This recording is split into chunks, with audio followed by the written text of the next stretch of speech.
Neuroatypie, un parfum d'existence, mieux comprendre le besoin de la communication par conscience. Un titre qui reprend le nom de ma chaîne. Dans cette vidéo, en fait, ça va être tout nouveau, tout inédit. J'ai demandé à une amie qui s'appelle Virginie de témoigner de sa neuroatypie. Donc voilà, c'est quelqu'un de neuroatypique.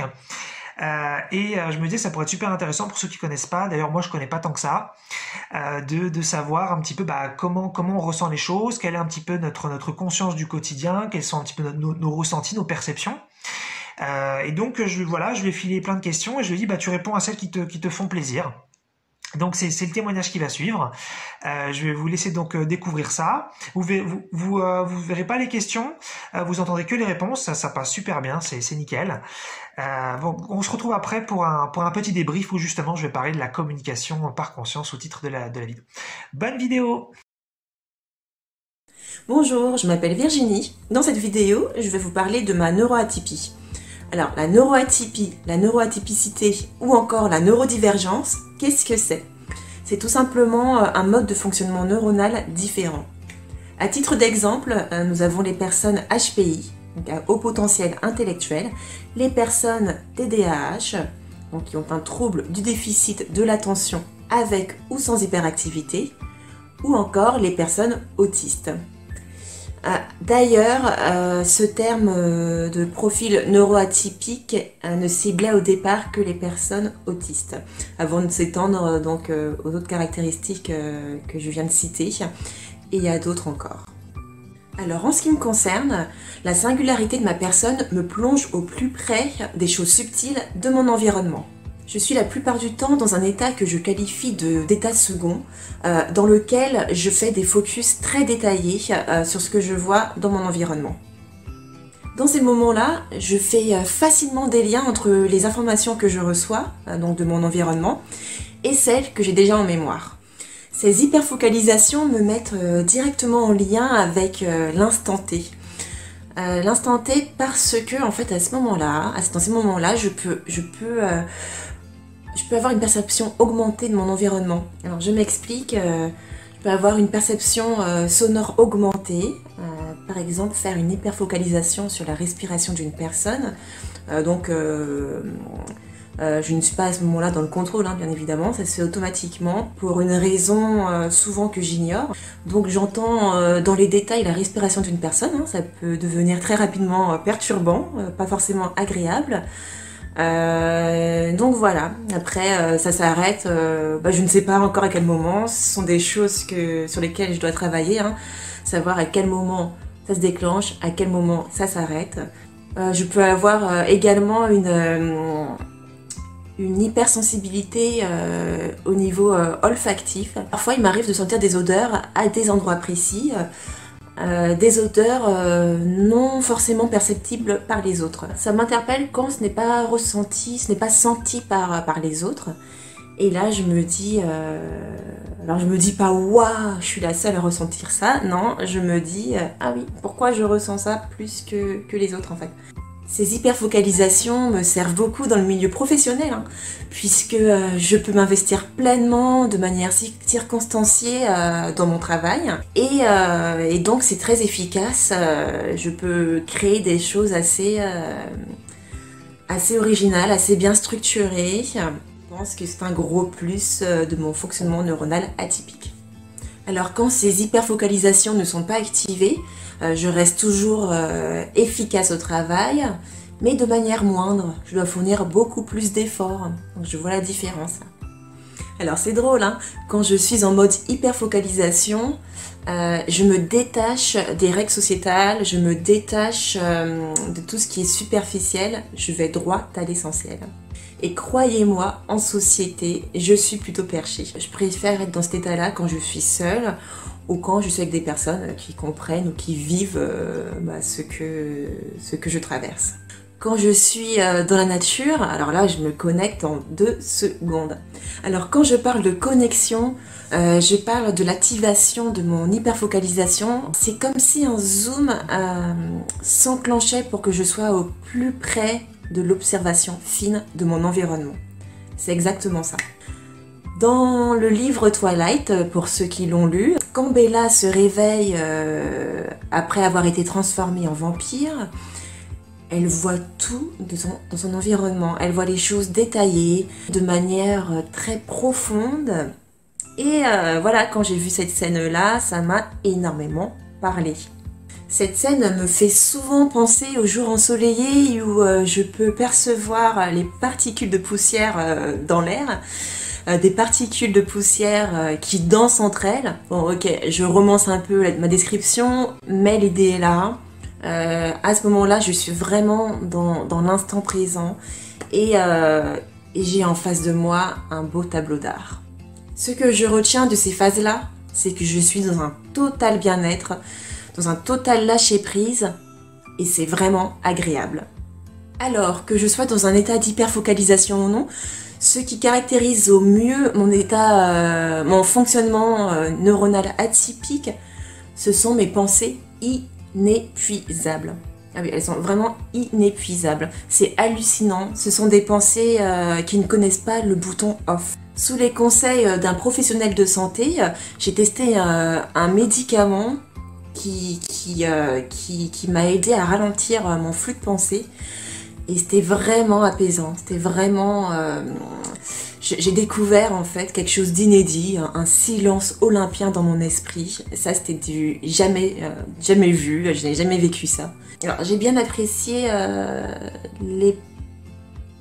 j'allais dire les premiers jours, mais je crois que j'ai apprécié les premières heures, peut-être les premières minutes même. Oui, c'était assez court finalement. Pourquoi ? Parce que sans ces pensées-là, je me suis rendu compte que j'étais totalement perdue. Eh bien oui, c'est clairement elles qui dirigent ma vie. C'est clairement elles qui font que je suis constamment dans l'anticipation des choses. C'est clairement elles qui font que, que c'est elles qui me permettent de faire des liens entre les choses et d'agir rapidement. Alors attention, hein, je ne dis pas que ces liens sont toujours bons, sont toujours efficaces. Effectivement, je m'appuie sur mes propres expériences, sur mes propres connaissances qui ne sont pas toujours complètes. Donc forcément, ça crée des erreurs de temps en temps. Quoi qu'il en soit, c'est toujours intéressant pour moi d'être dans ce mode de fonctionnement neuronal. C'est vraiment un cadeau, hein, un cadeau qui me permet d'être dans la créativité, dans la productivité et dans l'action. Bon, je ne vous cache pas que parfois ce cadeau peut être empoisonné. En effet, quand on a beaucoup de pensées comme ça à l'esprit, eh bien au bout d'un moment, il n'y a plus de place. L'espace de stockage est atteint. Et là, je suis en saturation totale. Et quand je suis saturée, qu'est-ce qui se passe ? Je n'arrive plus à réfléchir, j'ai des maux de tête, mes saturations n'arrivent pas très fréquemment, heureusement, enfin mes grosses saturations. Mes saturations, j'ai envie de dire, lambda, c'est quasi quotidien. Hein. Mais les grosses saturations où là, j'arrive même plus à penser. Là, ça arrive peut-être en moyenne 2 fois par semaine. Et donc oui, là, je suis désespérée parce que j'atteins mes limites. Et atteindre ces limites, c'est pas très marrant. Ça me demande aussi de pouvoir jauger mes émotions, hein, car elles sont assez fortes, elles s'expriment vraiment de façon intense. Il suffit que je vive quelque chose que j'aime beaucoup, qui me parle, hein. Pas forcément quelque chose d'extraordinaire, quelque chose qui me parle, qui me met dans un état de bien-être, de joie. Là, j'explose, je suis toute excitée et inversement, hein, si mes émotions sont négatives, parce que là, je vis quelque chose pareil, qui n'est pas forcément grave, mais tout est une question finalement d'interprétation. Si voilà, quelque chose me touche, même si c'est pas grand-chose, je peux partir loin.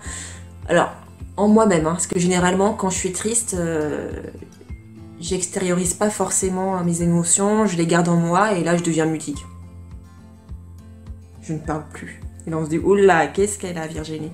En fait c'est juste qu'à l'intérieur c'est le volcan total. Donc voilà, c'est quelque chose que j'ai appris à gérer, que j'apprends toujours, hein, parce que il y a des moments où c'est la cata, hein, je le cache pas. Mais voilà, j'ai quand même vu une évolution assez encourageante. Alors mes émotions sont faciles à conscientiser, hein, donc là je peux réagir assez rapidement, pas forcément facilement, tout de même assez rapidement. Je gère au mieux, hein, je fais mon possible pour améliorer la situation, pour apaiser les choses. En revanche, en ce qui concerne mes hyperfocalisations, là c'est un peu plus compliqué à conscientiser. Ça fait partie de mon fonctionnement, donc c'est quelque chose qui est plutôt automatisé. Tout de même, quand j'arrive à les conscientiser, et ben là l'objectif c'est de les couper, notamment quand je suis en société. Hein. Parce que voilà, j'essaye quand même d'adapter mon fonctionnement à la société, hein, parce que sinon je suis isolée. Et c'est pas forcément ce que je veux. Il y a des moments où j'aime bien être isolée, d'autres non. Dans mes hyperfocalisations, je suis dans mon monde. Je ne vois plus rien autour de moi. Je suis dans mon monde. Il se passe des choses dans mon monde, des choses non perceptibles par les autres. Et c'est pour ça qu'il est important soit de stopper ces états-là, soit de les atténuer. Et en les atténuant, il m'est possible de vivre ce que je vis, mais de rester connecté aux autres, au groupe d'individus. Une chose est sûre, j'adore mon fonctionnement neuronal atypique. Il me permet d'accéder à des choses que les autres ne connaissent pas forcément, et ça, j'en suis vraiment consciente. Ce sont des états que je vis, des états à moi, des états de rêverie, des états où tout est possible, des choses subtiles qui me rapprochent donc de l'essence de la vie et qui me font comprendre... Non, ça me permet d'accéder à quelque chose de puissant en fait, quelque chose de sincère, de vrai, de pur. Et ça me permet aussi, lorsque je comprends bien mon fonctionnement, lorsque je l'utilise bien, ça me permet d'être dans l'originalité. Et je crois que c'est tout ce dont j'ai besoin. Voilà pour la petite vidéo de Virginie, très sympa, avec la petite musique qui va bien si vous avez entendu. Donc voilà, moi, même si bien sûr je la connais bien, je découvre quand même des choses. J'ai appris quand même 2-3 trucs, et c'est assez impressionnant hein, quand même. Hein, si vous connaissiez pas, ou vous connaissez peut-être un petit peu cette façon de voir les choses. Donc on a voilà, elle parle d'hyperfocalisation, du fait que elle peut très très bien se connecter parfois à la nature, elle peut se sentir super bien, elle a des émotions démultipliées. Elle a aussi des saturations mentales, ce qui est dur à vivre, beaucoup de pensées, et puis elle doit gérer tout ça, doit s'adapter aussi donc à la société, à son environnement. Donc des choses agréables, des choses pas si agréables que ça. Et puis finalement, elle dit que voilà, elle est quand même contente de tout ça, de son fonctionnement. Donc ça c'est quand même vachement sympa. Et c'est vrai que moi je me reconnais au moins un petit peu là-dedans. Donc je dois être sans doute neuroatypique. C'est juste que je me suis pas trop intéressé à tout ça personnellement. Mais ouais, parce que moi aussi je peux avoir plein d'émotions, je peux avoir beaucoup de pensées. J'ai pas tellement moi dans mon cas de saturation mentale, c'est rare pour moi. Mais ouais, voilà, j'ai aussi des expériences internes qui sont donc très très spécifiques, et parfois donc un petit peu qui vont dans tous les sens. Donc je me retrouve forcément au moins un petit peu là-dedans. Donc c'est intéressant aussi de pouvoir se comparer si on tend vers la neuroatypie ou que on est soi-même donc complètement neuroatypique quoi. Et en fait moi ce que je me suis dit un petit peu en voyant son témoignage, c'est que mais c'est juste pas possible de présenter ça verbalement. Enfin, je veux dire, aujourd'hui en tant qu'humain, avec la conscience qu'on a, c'est le mieux qu'on puisse faire. Donc forcément, prenons ça plutôt que rien. Donc c'est certain. Et merci à elle de pouvoir faire ce témoignage. Comme ça nous donne une petite idée. Mais c'est pour ça que je parle de communication par conscience. Et je vais redire ce que c'est pour ceux qui savent pas. C'est une technologie spirituelle que j'ai théorisée dans une vidéo qui s'appelle la communication par conscience.